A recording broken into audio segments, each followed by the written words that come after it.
বেহায়াপনা, অশ্লীলতা। এই তো সামনে 14ই ফেব্রুয়ারি বিশ্ব একটা দিবসকে বলা হচ্ছে ভালোবাসা দিবস। আসলে হক্কানি আলেম যারা, তারা এইটাকে ভালোবাসা দিবস হিসেবে কখনো মেনে নেয় না। তারা এইটাকে বলে বিশ্ব বেহায়াপনা দিবস।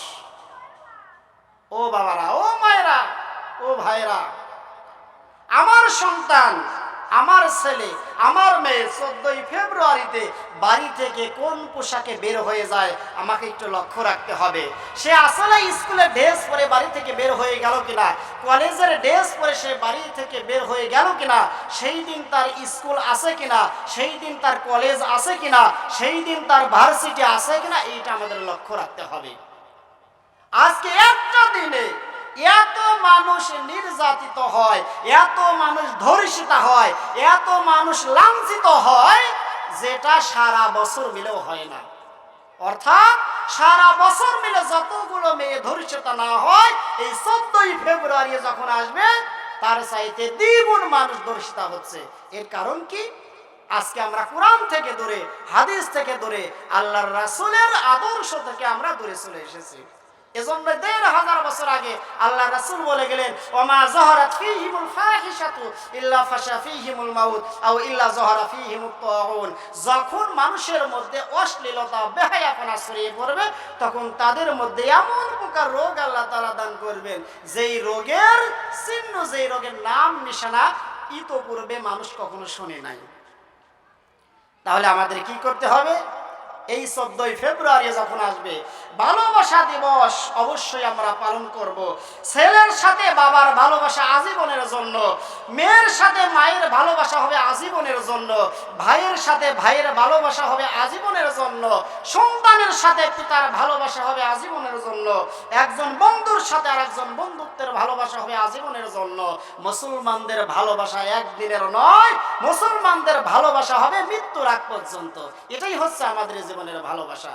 আর যারা 14ই ফেব্রুয়ারিতে শুধু একদিন ভালোবাসা দিবস হিসেবে যারা পালন করবে, যারা এইটাতে তারা উদযাপন করবে আনন্দ সহকারে, বুঝতে হবে সারা বছর তাদের দেহের মধ্যে কোনো ভালোবাসা নাই, শুধু ভালোবাসা একদিন, সেটা হলো 14ই ফেব্রুয়ারি। এছাড়া আর কোনো উদাহরণ আমি দিতে পারলাম না। মাকে ভালোবাসবো আজীবন, বাবাকে ভালোবাসবো আজীবন, ভাইকে ভালোবাসবো আজীবন। এরে ভাই, একদিন কেন আমাকে ভালোবাসতে হবে? কেন 14ই ফেব্রুয়ারিতে আমার মাকে আমাকে ভালোবাসতে হবে? কিছু কিছু মিডিয়ার মাধ্যমে দেখা যায় ছোট্ট ছোট্ট বাচ্চারা মাকে উইশ করছে, আমি 14ই ফেব্রুয়ারি আমার মাকে ভালোবাসি। একজন সন্তান তার বাবাকে বলছে, বাবা আজকে 14ই ফেব্রুয়ারি আমি তোমাকে ভালোবাসি। আরে বাবা, তাহলে একদিন যদি ভালোবাসো, আগামীকাল তুমি কি করবে? আগামীকাল 15ই ফেব্রুয়ারি যখন আসে, তুমি তো মিডিয়ার সামনে এসে কথা বলো না যে আমি আজকে আমার বাবাকে ভালোবাসি।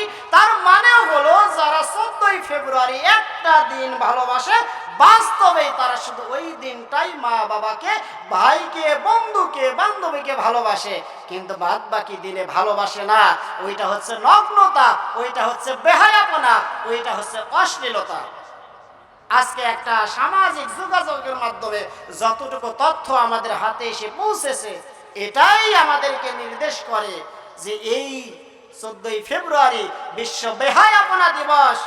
যতক্ষণ পর্যন্ত মানুষ কোরআন এবং হাদিসের সঠিক নিয়ম অনুযায়ী জীবনযাপন না করবে, ততদিন পর্যন্ত এই দিবসগুলো আমাদের কাছ থেকে যাবে না। আজকে আমি যদি এটা বন্ধ করি, আমার পরিবার বন্ধ হয়ে গেল। আপনি যদি এটা বন্ধ করেন, আপনার পরিবার থেকে বন্ধ হয়ে গেল। আস্তে আস্তে সমাজ থেকে বন্ধ হবে, সমাজ থেকে বন্ধ হলে একসময় গোটা দেশ থেকে বন্ধ হবে। আর গোটা দেশ থেকে যখন বন্ধ হয়ে যাবে, সারা পৃথিবী থেকে আস্তে আস্তে একটা জিনিস বন্ধ হয়ে যাবে। একদিনে এই জিনিসটা বন্ধ হবে না। নাম্বার 4, আল্লাহ রাসূল বললেন, ওয়ালা তাফিকুল মিকিয়ালা ইল্লা মুনিউন নাবাত ওয়া উখিযু বিসসিনিন। যখন মানুষেরা মাপে বা ওজনে কম দেবে, তখন আল্লাহ তাআলা ওই দেশের মধ্যে দুর্ভিক্ষ, গাছের ফলমূল দেওয়া বন্ধ করে দেবেন। যার বাস্তব প্রমাণ কিন্তু আমরা এখন পাচ্ছি। একটা গাছে, আম গাছে কত আম হতো, সুপারি গাছে কত সুপারি হতো, নারকেল গাছে কত নারকেল হতো। আজকে একটা নারকেল গাছের দিকে তাকালেই বোঝা যায় আজকে নারকেল গাছে আগের মতো নারকেল হয় না। আগের মতো সুপারি গাছে সুপারি হয় না, আম গাছে আগের মতো আম ধরে না কেন? আজকে আমরা কাকে দোষ দিব? অথচ ১৫০০ বছর আগে আল্লাহ রাসূল বলেছেন, ওয়ালা তাফিকুল মিকিয়ালা ইল্লা মুনিউন নাবাত ওয়া উখিযু বিসসিনিন। যখন মানুষেরা মাপে বা ওজনে কম দেবে, তখন আল্লাহ তাআলা সেই দেশের মধ্যে দুর্ভিক্ষ নামিয়ে দিবেন, সেই দেশের গাছপালাগুলোতে ফলমূল হবে না। আজকে আমরা মাপে কম দিচ্ছি, কিন্তু যখন আমরা অন্যের কাছ থেকে মেপে নিচ্ছি, তখন আমরা বেশি করে নিচ্ছি। আমার স্পষ্ট মনে আছে ১৯৯৯-তে যখন আমাদের বাড়ি বেড়া থানাতে ছিল, বাবার সঙ্গে যখন একটা বাজারে গিয়েছিলাম, দেখলাম একটা লোক 2টা পাথর রেখেছে। যখন আমার বাবা বলেছিল আমাকে 2 কেজি আটা দাও, তখন কর্মচারী যখন আটাটা মেপে দেবে, তখন দোকানদার বলছে এইটাতে মাপা যাবে না, কেননা এইটা হচ্ছে মাছের আড়তের পাথর। এই পাথরের মধ্যে কম পক্ষে 1 পা বেশি আছে, আর আমাদের নিজস্ব পাথর যেটা সেটা সরাসরি 2 কেজি আছে। তার মানে কি হলো, মাছ ওলারা যখন মাছ বাহির থেকে কিনে নিয়ে আসে, তখন নিজের ব্যক্তিগত পাথর দিয়ে মেপে নিয়ে আসে। আপনার সামনেই মাপ দেবে, আপনি টের পাবেন না কম নিল নাকি বেশি নিল। আপনার সামনে সমান সমান মেপে নেবে, আপনি বুঝতেই পারবেন না। এরপরে সে ওই 2 কেজির পাথর দিয়ে ময়দাটা মেপে দিল। আমার স্পষ্ট মনে আছে সেই পেশাগোলার বাজার থেকে এই ঘটনাটা সংঘটিত হয়েছিল। তাহলে এই যে আমরা মেপে নেওয়ার সময় আমার পাথর দিয়ে, আমার পাথরের মধ্যে একটু বেশি আছে সেইটাতে মেপে নিচ্ছি, অথচ বিক্রি করার সময় দেখা যাচ্ছে আমি মাপ দিচ্ছি সবার সামনে, কিন্তু মাপটা ওজনে কম হয়ে যাচ্ছে। আল্লাহ রাসূল বলেছেন, যখন মানুষ মাপে বা ওজনে কম দেবে, তখন সেই দেশের মধ্যে দুর্ভিক্ষ দেখা দেবে, সেই দেশের গাছ গাছালিতে ফলমূল কমে যাবে। 5 নাম্বার হলো আল্লাহ রাসূল বলেন, ওয়ালা মানাউয যাকাতা ইল্লা হুবিসা আনহুমুল মাতর। যখন মানুষেরা, যাদের উপর যাকাত দেওয়া ফরজ হয়ে গেছে, যাকাত দেওয়ার সামর্থ্য আছে, কিন্তু তারপরে সে যাকাত দেবে না, তখন আল্লাহ তাআলা ওই দেশের মধ্যে বৃষ্টি দেওয়া বন্ধ করে দিবেন। বাস্তবে আমরা কিন্তু দেখি, আষাঢ় মাস যায়, যেই মাসটা বৃষ্টির মাস, তখন বৃষ্টি হয় না। যখন আমাদের বৃষ্টির প্রয়োজন হয় না, তখন আল্লাহ তাআলা বৃষ্টি দেন। এটাই হচ্ছে পাপ। এজন্য যাদের উপরে যাকাত আল্লাহ তাআলা ফরজ করেছেন, অবশ্যই শরীয়তের নির্ধারিত হারে যাকাত প্রদান করতে হবে।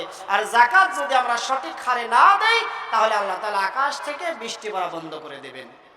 তাহলে এই 5টা গুনাহ আল্লাহর রাসূল বলছেন, মা নাকাদা কওমুল আহাদা ইল্লা সাল্লাল্লাহু আলাইহিম আদুহুম ওয়া মা হাকামু বিগাইরি মা আনজালাল্লাহু ইল্লা ফাশা ফীহিমুল ফাকরু ওয়া মা যাহারাত ফীহিমুল ফাহিশাতু ইল্লা ফাশা ফীহিমুল মাউত আও ইল্লা যাহারা ফীহিমুত তাউন ওয়া লা তাফিকুল মিকিয়ালা ইল্লা মুনিউন নাবাত ওয়া উখিযু বিসসিনিন ওয়া লা মানাউয যাকাতা ইল্লা হুবিসা আনহুমুল মাতর। এই 5টা গুনাহ। অর্থাৎ আমরা যখন কোনো জাতি ওয়াদা ভঙ্গ করবে, আল্লাহ তাআলা আমাদের শত্রু যারা, তাদেরকে আমাদের উপর বিজয়ী করে দিবেন। নাম্বার 2, কোন দেশের শাসক যদি কোরআনের আইন ছাড়া মানব রচিত আইন দিয়ে তার দেশটাকে পরিচালনা করে, তাহলে সেই দেশের মানুষেরা আস্তে আস্তে ফকির হয়ে যাবে। নাম্বার 3, কোন মানুষ, কোন দেশের মধ্যে, সমাজের মধ্যে অশ্লীলতা ছড়িয়ে পড়লে সেই দেশের মধ্যে অচেনা রোগগুলো আল্লাহ তাআলা পাঠিয়ে দিবেন, নাজিল করে দিবেন। নাম্বার 4 হলো মাপে বা ওজনে যখন কোনো ব্যক্তিরা কম দেবে, আল্লাহ তাআলা কি করবেন, ওয়ালা তাফিকুল মিকিয়ালা ইল্লা মুনিউন নাবাত, দুর্ভিক্ষ দেখা দিবেন, গাছে ফলমূল কমে যাবে। নাম্বার 5, ওয়ালা মানাউয যাকাতা ইল্লা হুবিসা আনহুমুল মাতর। যখন নির্ধারিত হারে আমার উপর যাকাত খরচ হয়ে গেছে, যাকাত দিলাম না, তখন আল্লাহ তাআলা কি করবেন, বৃষ্টি পড়া বন্ধ করে দিবেন। তাই আসুন এই 5টা গুনাহ থেকে আমরা বিরত থাকি, আল্লাহ তাআলা আমাদের 5টা আযাব দেবেন না। আর এই 5টা গুনাহ যদি আমরা করি, আল্লাহ রাসূল বলেন এই 5টা গুনাহ করবেন, করা শেষ, কিন্তু আযাব আসতে দেরি হবে না। এজন্য আসুন আমরা এই 5টা গুনাহ থেকে বিরত থাকি। মহান আল্লাহ তাআলা আমাদের সবাইকে যেন এই 5টা গুনাহ থেকে বিরত থেকে ইসলামের সঠিক আদর্শকে গ্রহণ করে আমাদের জীবন বাস্তবায়িত করার তৌফিক দান করে দেন। আমিন ওয়া আখির দাওয়ানা আলহামদুলিল্লাহি রাব্বিল আলামিন।